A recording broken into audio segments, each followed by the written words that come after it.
वो फल को देखा।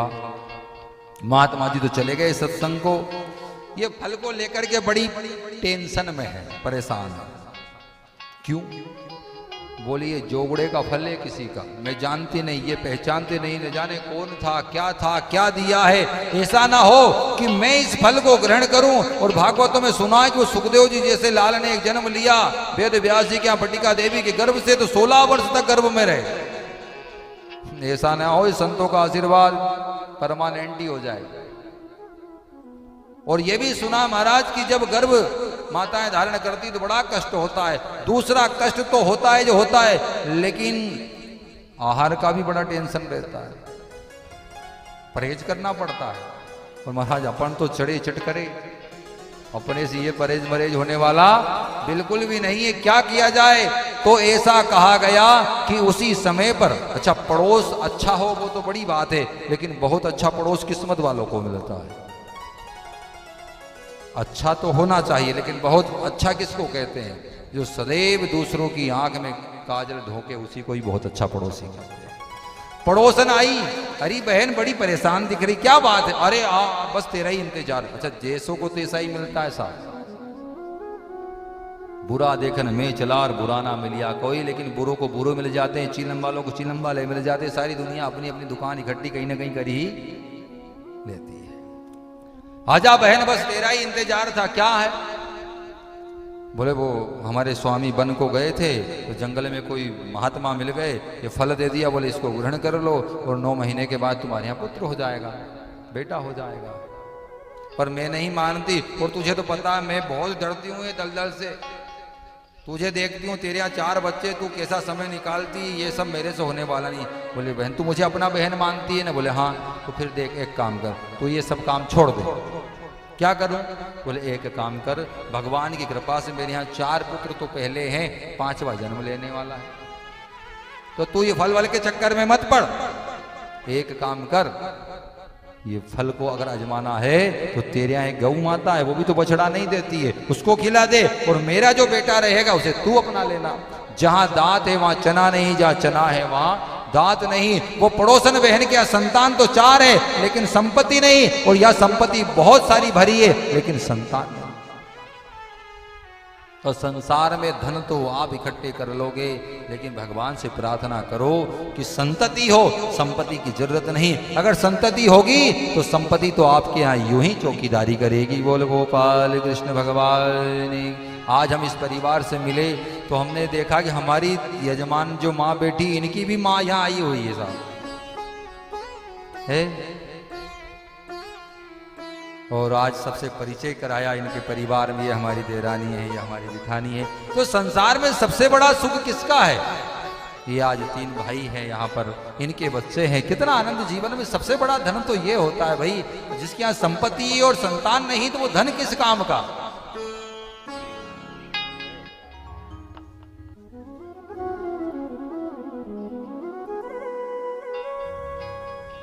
बोले बहन इस फल को तो तू गौ माता को दे दे।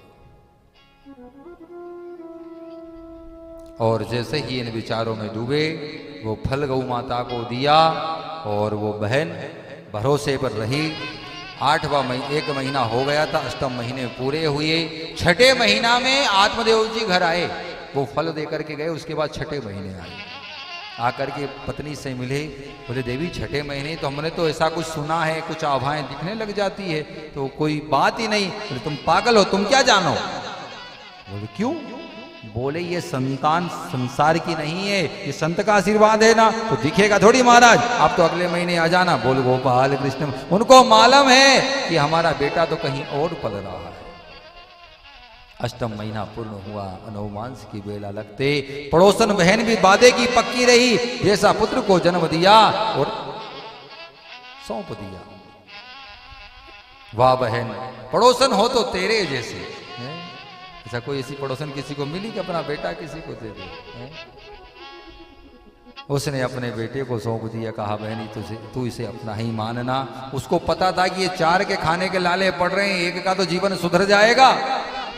और यही पुत्र जैसे आया, उसके उपरांत कुछ दिनों के बाद वो जो गौ माता ने जो फल को ग्रहण किया था, उसने भी सुंदर से बच्चे को जन्म दिया। जैसे ही ये पड़ोसन बहन ने इस पुत्र को दिया, आत्मदेव जी को खोजा गया, बच्चों के द्वारा खबर पहुंचाई गई, नगर के बालकों के द्वारा, जाओ तुम्हारे यहाँ पुत्र का जन्म हो गया। भला आदमी बड़ा भोला, झूमता गाता नाचता भगवान को वंदन करता हुआ, पूर्वजों को स्मरण करते हुआ कि मेरे यहाँ भी आज कुल का दीपक जल गया, मेरे यहाँ भी पूर्वजों को जल देने वाला, मेरी गति को सुधारने वाला जन्म गया। घर आया, देवी इस पुत्र का नामकरण करूंगा। जीवन बीत गया दूसरों के बच्चों का, नगर के लोगों का नामकरण करते करते आज घड़ी वो आई, मैं अपने पुत्र का नामकरण करूंगा। वाह, 9 महीने परहेज मैंने किए, 9 महीने भजन मैंने उठाया, और नाम भला नामकरण संस्कार करने तुम आ गए। कभी सीधी चली ही नहीं। यहां भी फटकार लगा दी। हाँ देवी ठीक है, तू जो कहे वो ही सही है। मैंने कहा ना कि अपना रास्ता बदल लेना चाहिए। मैंने कहा ठीक है देवी, तुम समय पाकर के गौ माता के उदर से उस पुत्र का जन्म हुआ, जो फल की श्रुतियों से पका हुआ था। वो गौ माता के गर्भ से उस पुत्र ने जन्म लिया। उसकी आभा सारी मनुष्य की तरह है, लेकिन उसके कान सिर्फ गौ माता की तरह है। इसलिए आज परमात्मा के उस पुत्र स्वरूप का नाम आत्मदेव जी गोकर्ण रखते हैं। बोलिए गोकर्ण जी महाराज की। ये भागवत का मूल तत्व है जो हम सुन रहे हैं। भागवत क्यों कराई जाती है? पितृ मोक्ष के लिए भागवत का कारण क्या है? यही भागवत का प्रसंग फलश्रुति सारी भागवत का मूल कारण है। बाकी सारे उत्साह और सारे आनंद आपको हर कथा में मिल जाएंगे। भागवत का कारण यहीं से जन्म लेता है, पितृ मोक्ष का कारण भी यहीं जन्म लेता है। इसको समझने का प्रयास करें। समय पाकर के वो बच्चे बड़े हुए, तो पुत्र जैसे ही बड़ा हुआ तो आत्मदेव जी ने कहा, बोले देवी अब मैं इसको गुरुकुल पहुंचा दूं शिक्षा के लिए, विद्या अध्ययन के लिए। बोले वाह, एक तो बेटा है और उसे भी वहां जहां अन्न मिले ना, समय से नींद मिले ना, नींद पूरी ना हो, वस्त्र मिले ना पहनने को, वहां क्या पहुंचाऊंगी? इतना धन किस काम का? जीव का सबसे पहला गुरु कौन होता है? मां। और जिस गाड़ी में ब्रेक ना हो, जिस गाड़ी में लाइट ना हो, वो गाड़ी के क्या हाल होते हैं? आप सब लोग गाड़ी चलाने वाले हो, रात में गाड़ी चलाओ तो लाइट होना चाहिए कि नहीं गोपाल भैया? हमारी गाड़ी में लाइट कम था, दिक्कत तो नहीं रही आपको? और दिन में अगर गाड़ी चलाओ तो ब्रेक का होना। तो मां लाइट बताई गई और पिता ब्रेक बताया गया। और एक ऐसा जीव महाभारत का पात्र है जिसकी गाड़ी में न तो लाइट था ना ब्रेक था। वो गाड़ी कहां गई? वो जीव था दुर्योधन। बोल गोपाल कृष्ण भगवान। उसकी गाड़ी में न तो ब्रेक था साहब, न लाइट थी। पिता जन्म से अंधे थे, मां ने भी पट्टी बांध ली। क्या हुआ?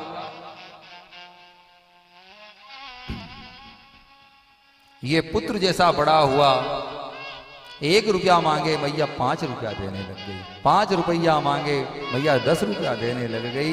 ऐसा करते करते अच्छा वो जो पुत्र गोकर्ण जी के अनुकरण में रहा, अनुसरण में रहा, उसको तो आत्मदेव जी ने विद्या अध्ययन के लिए गुरुकुल पहुंचा दिया। अब ये माँ के लाड़ में महाराज इतना बिगड़ गया कि कंचे खेलने लग गया। कौन स्कूल जाए? एक तो बेटा है, क्या करोगे इतनी संपदा को? वही बच्चा कंचे खेलते खेलते ताश खेलने लग गया। ताश खेलते खेलते जब बड़ा हुआ वो चौपट खेलने लग गया। और जैसे चौपट का रंग उसे चढ़ा महाराज, सारा साम्राज्य ही चौपट। अच्छा, बड़े बड़े घरानों में पहले पटेलों के दरबारों में चौपट चलती थी। बताओ पटेलों के यहाँ कोई मामला है क्या? कटु सत्य, बड़े बुजुर्ग बैठे, इनके समय में पटेलों के यहाँ दरबारों में गड़ियों में चौपट हम सब खेलने जाया करते थे। पड़ोसी लोग बोले वहीं चले 64 खेलेंगे। जिनके यहाँ चौपट चली वो चौपट हो गए, और जो खेलने गए वो मालसा पति हो गए। जिसके यहाँ चौपट चलती, जहां ताश होवे वहां सर्वनाश है। जहां चौपट चले वहां हमेशा ही चौपट है।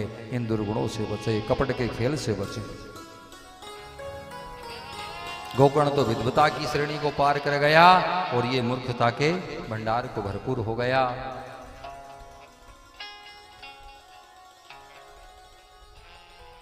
चौसठ पत्ता ताश आदि खेलते खेलते संसार के दुर्गुणों में ही मांस मदिरा आदि का सेवन करने लग गया।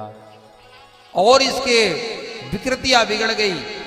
क्या बिगड़ी? विकृति ये बिगड़ गई कि महाराज ये वेश्यावृत्ति में भी लीन हो गया। पिताजी ने इसके दुर्गुणों को देखा, समझाने की कोशिश की, ये नहीं समझ पाया। माँ भी उसकी ममता में कमी नहीं कर रही है। तो उन्होंने कहा महाराज ये तो दोनों ही गए काम से, अब हम यहाँ नहीं रह सकते। तो आत्मदेव जी ने भी घर छोड़ दिया। आज तक आत्मदेव की क्या गति हुई ये भागवत में नहीं बताया। आत्मदेव जी ने अपने पुत्र के उस दुख से कि जहां रोज सत्संग होता है, जहां रोज लोगों को मैं ज्ञान की प्रकाश किरणें बकाता था, आज मेरा पुत्र ऐसे रास्ते पर चले, मैं अब संसार को मुख नहीं दिखाऊंगा, घर छोड़ करके चले गए। अब क्या कहो भाई, पिता रहते तो समय से आना पड़ता है। ये हमारे बड़े जिया जी भाई साहब भी हैं, अगर कहीं लेट हो जाते तुमको पता है कि पिताजी नाराज होंगे, समय से फोन जरूर लगाना आएगा। बाकी इनसे कोई थोड़ी डरते हैं वो। पर ये एक ब्रेक है, ये अंकुश हमको जवाब देना पड़ेगा। अब पिता तो रहे नहीं, अपना साम्राज्य चल रहा है। यहां तक कि जो बाहर मांस मदिरा का सेवन करता वो घर भी करने लग गया, वेश्यावृत्ति में लीन हो गया। और आए दिन ये संसार का प्रेम जो सिर्फ पैसा है, जब तक कभी कभी एक बात किसी कड़वे संत ने कहा है, वो तरुण सागर जी महाराज ने, कि घर की पत्नी जीव को मधुमक्खी के समान लगती। घर की पत्नी मधुमक्खी के समान लगती है, काटती है ना। लेकिन महाराज आपने ये भी देखा कि वो घर की मधुमक्खी ही मधु जैसा रस सहज आपको प्रदान करती है। लेकिन संसार से जो आप प्रेम करते हो, जब तक आपकी जेब में एक मक्खी वो भी होती है कि रस चूसा सीखता रहा। देसी मक्खी जो होती है ना वो रस चूस के उड़ती है, और मधुमक्खी जो बड़ी होती है वो रस भरा छोड़ करके चली जाती है।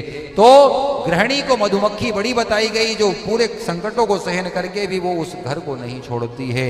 और एक वो मक्खी होती है जो रस का रसस्वादन करके छोड़ करके चली जाती है। तो ये संसार का मोह, काम, क्रोध, मद, लोभ, ईर्ष्या आदि, ये 5 वेश्याएं हर जीव के जीवन में आती है। इसका विचार बढ़ने लग गया, इसका लोभ बढ़ने लग गया, इसके दुर्गुण बढ़ने लगे। कहा मैया हमें धन दो। धुंधली ने कहा कि सारा साम्राज्य ही चौपट कर गया, थोड़ा बहुत कुछ बचा है जो तिजोरी में रखा है, उसकी चाबी हमारे पास है। एक बात और भी कहते हैं, सब लोगों से 2-4 बीघा एक आदि मकान जरूर माताएं अपने पास अटका के रखना हो। ये औलाद जब तक की तुम्हारी, जब तक 2-4 बीघा कहीं तुम्हारे पास है। अगर मामला तुमने साफ कर लिया ना, तो फिर पड़ोसी से भी उम्मीद मत करना कि तुम्हारी कोई सेवा करे। अगर धन तुम्हारे पास है, जमीन तुम्हारे पास है, तो पड़ोस का, गांव का व्यक्ति भी तुम्हारी सेवा करके चला जाएगा। जाए औलाद कहीं भी, क्यों साफ गलत हो? आज के समय धन के पुजारी कोई माता पिता का पुजारी कोई भी नहीं है। धुंधली ने कहा महाराज मैं अब तुझे ये धन देने वाली नहीं हूं। दुष्ट तूने सारे साम्राज्य को मिटा दिया, कितनी संपदा थी तेरे पिता की, कितनी व्यवस्था थी, क्या नाम था, सबको खत्म कर दिया। बोले मैया देती हो कि नहीं? आज इस दुष्ट पुत्र ने अपनी मां के ऊपर हाथ उठा दिया। जीवन में 2 दुख का समझौता कोई नहीं कर पाता। वो कौन से? एक दुख होता है मां के जीवन में, और एक बार दुख आता है पिता के जीवन में। मां के जीवन में कब दुख आता है? जमीन बिक जाए उससे मां को दुखी नहीं होता, घर बिक जाए उससे मां दुखी नहीं होती। मां दुख होती है, मां को दुख होता है, बेटा मुंह मोड़ता है तब।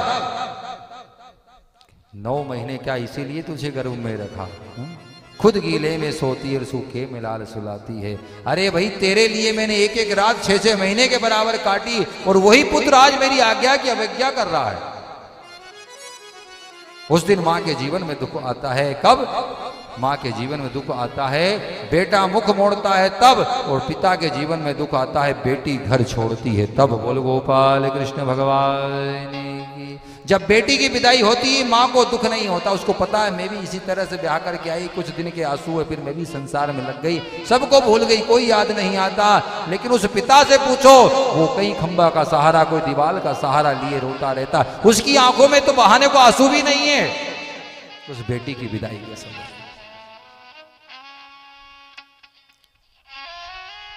ये तो दुख का कोई समझौता। फिर भी जब बेटी पास में आती तो मुस्कुराता रहता है।